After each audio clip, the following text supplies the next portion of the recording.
What's up mga tropa peeps? Magandang araw po sa inyong lahat at welcome po dito sa aking vlog at salamat sa video ni Sir Mike Abe. So pinresent po dyan ni Sir Mike Abe yung meron pong mga tao o may tao na nagsasalita ng hindi maganda patungkol kay Trump o President Trump ng Amerika at ito pong taong ito ay hinuli ng mga kapulisan. Alam niyo po, sa panahon po ngayon, kung ihahalin tulad natin noong panahon ni Digong, nung panahon po ni Digong kapag ikaw nagsalita ng hindi maganda kay Digong, aarestuhin ka. Talagang aanuhin ka, talagang huhulihin ka. Example diyan yung isang negosyante sa Agusan del Sur. Nasaan ba yung aking nakita ko yun eh. Sa post sa FB. Salesman in Agusan arrested for libelous post versus Duterte. Imagine niyo po yan panahon ni Digong. Magsalita ka ng libelous. Ayan, yan po. Magsalita ka ng libelous against Digong, huhulihin ka. Ito ay hinuli itong si Reynaldo Orculio ng Barangay Triangulo na Sipit Town at 3 p.m. Agusan del Sur po. Yan, hinuli po yan. At lahat po ng mga nagsalita ng hindi maganda noon kay Digong ay hinuhuli. Pero ngayon po, biruin mo ang presidente ngayon tinatawag na bangag, tinatawag na kuting, at napakarami pa pong mga hindi magagandang bagay na sinasabi patungkol sa ating Pangulo. Katulad na lang nitong si Digong na tinawag pa ang ating Pangulo na adik, tinawag na sabi si Bongbong bangag noon, bangag hanggang ngayon. Di ba? Yan ang mga sinabi nitong si Digong. Di ba? Kumbaga ang nagpasimuno ng mga hindi magagandang salita laban sa ating Pangulong Bongbong Marcos ay itong mga Duterte.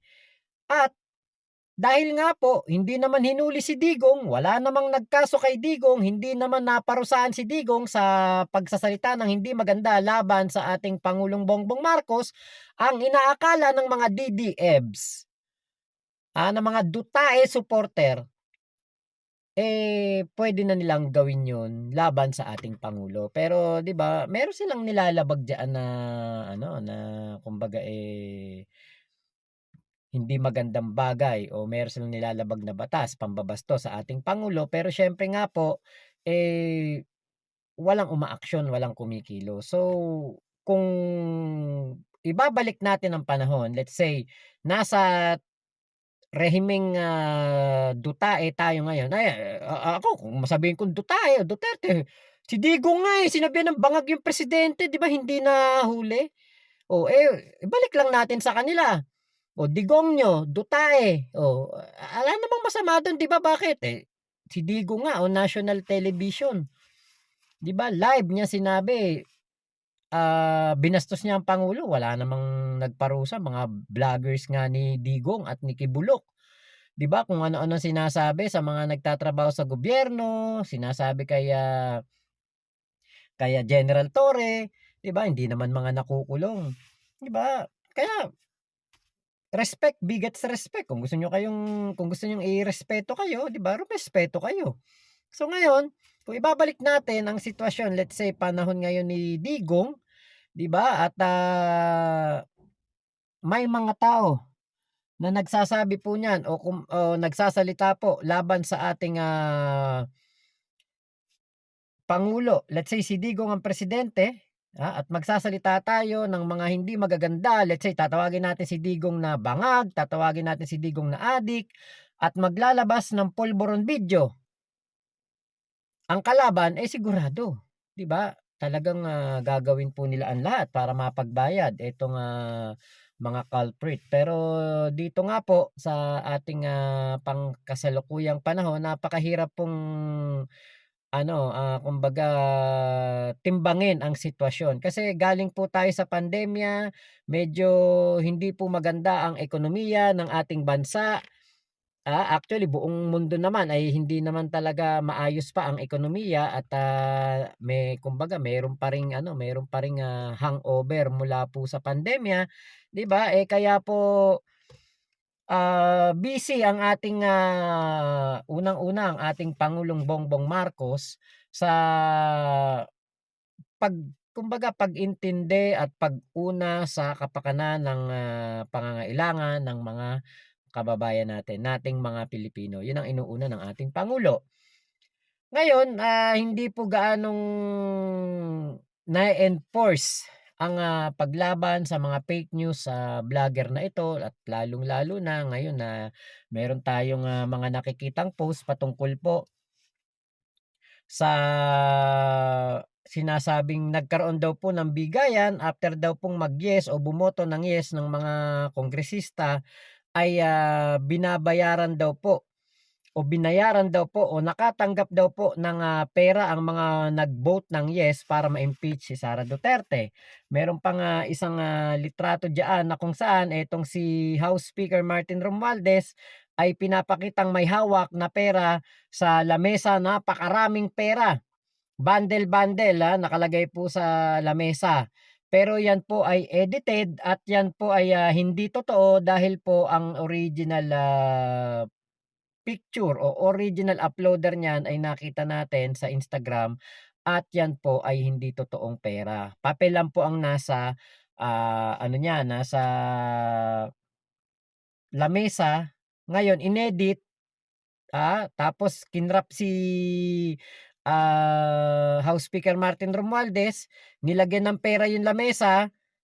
Kumuha ng litrato ng lamesa litrato ng, pera, nilagay dun sa lamesa tapos saka ipinatong ulit si House Speaker Martin Romualdez para magmukhang may hawak na pera at nagbibigayan at nandiyan pa sa litrato ang ating presidential son na si Sandro Marcos. Napaka-powerful po ng litrato na 'yan na sinabing, may pera daw po na bigayan dahil po siyempre, makakita ka ba ng kasi DDEBS ka, 'di ba? DDEBS ka, bobo ka, tanga ka. Ngayon, kapag DDEBS ka at bobo ka, tanga ka, kapag pinakitaan ka ng ganyang litrato na si Romualdez nakapatong yung kamay sa pera at may kausap na dalawang kongresista na nakatawa at nakatayo pa ang kauna-unahang pumirma sa impeachment complaint na si Sandro Marcos sa likuran, 'di ba napaka-powerful. Ay, putya talagang nagbayaran pala, talaga palang nagkabayaran. Talaga palang nagkaroon ng, bilihan ng yes para ma-impeach si Sara Duterte. Pero 'di ba po, kita niyo kung sino man yung nag-post na yun, kung sino man yung original poster nun, hindi napaparusahan. Yan nga po ang gustong imbestigahan at gustong i-pinpoint ng TRICOM. Yung mga ganitong fake news, ah, talagang nakakalusot, talagang ano, talagang nakakarating sa mga audience na targeted nila. Ano ba ang mga tina-target ng mga ganitong post na fake news, mga ganitong edited photos? Siyempre ang gusto niyang i-target yung mga DDEBs. Para mag-alab ang kanilang damdamin, ang kanilang mga puso't damdamin para magalit doon sa kongresista nila, doon sa kanilang distrito, sa kanilang bayan, sa kanilang probinsya at galitin ng mga tao doon para kumampi kay Sara, para makakuha ng simpatya si Sara at eventually ay mag-aklas ang mga tao na ito. Magalit ang mga tao na ito. Ipakita ang, mga tao na ito na tumanggap ng pera, yung mga kongresista tumanggap ng pera para mag-vote ng yes kay Sara Duterte. Iyan po ang talagang pinaka gusto nilang mangyari. Pero 'di ba, yan ang ano ko, kumbaga parang purpose ng ibang mga vlogger, ilabas natin yung katotohanan. Eto, maliwanag dito, merong sinisirang tao, si House Speaker Martin Romualdez na pinapalabas na nagbabayad ng mga kongresista para, ibigay doon ang pera at sila'y mag-vote ng yes.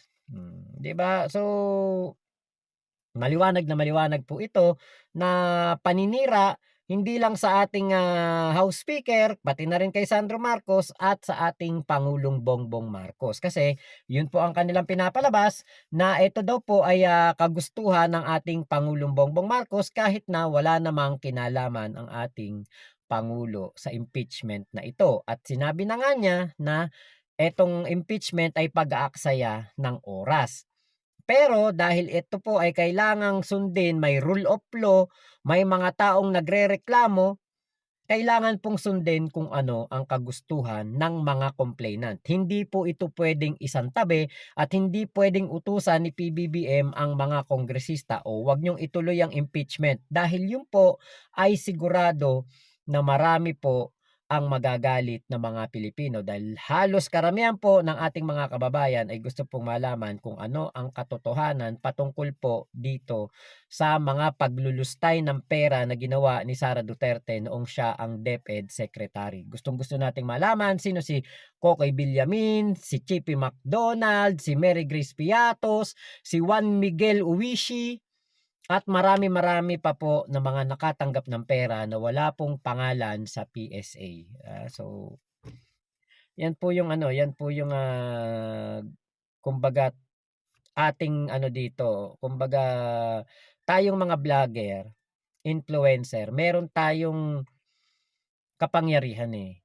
Kayang-kaya nating manligaw ng kaisipan ng mga kababayan natin. Pero kayang-kaya din natin ilabas ang katotohanan kung papanig lamang tayo sa kabutihan at gugustuhin lamang natin na maging mabuti. Kasi dalawa lang naman ang pipiliin mo dito sa mundo eh, maging mabuti o maging masama. So kung pinili mo maging masama, ipo-post mo ang mga fake news video at fake news na mga litrato. Pero pero kung ikaw ay para sa katotohanan, kabutihan at pumapanig ka sa mabuti, pinipili mong maging mabuti, hindi mo ipo-post ang mga fake news na litrato o mga edited at mga namanipula na litrato o video para lamang makapandin lang. So yun lamang po, maraming salamat sa pagsama nyo dito sa aking vlog na ito. Ingat po kayo. Thank you sa video ni Sir Mike Abe. Salamat po sa lahat ng sumusuporta kay Sir Mike Abe at sa aking channel. Thank you po sa inyong mga pag-comment, subscribe at sana po ay makapag-comment din kayo, makapag-subscribe kayo kay Sir Mike Abe. Mike Abe Opinions, MA Pinoy TV, yan po ang kanyang official account. Thank you po. Ingat po kayo. Nasan mang panig kayo ng mundo, wag po kayo maniniwala sa fake news. Mama chup chup, love you. God bless us all, Pilipinas. God first!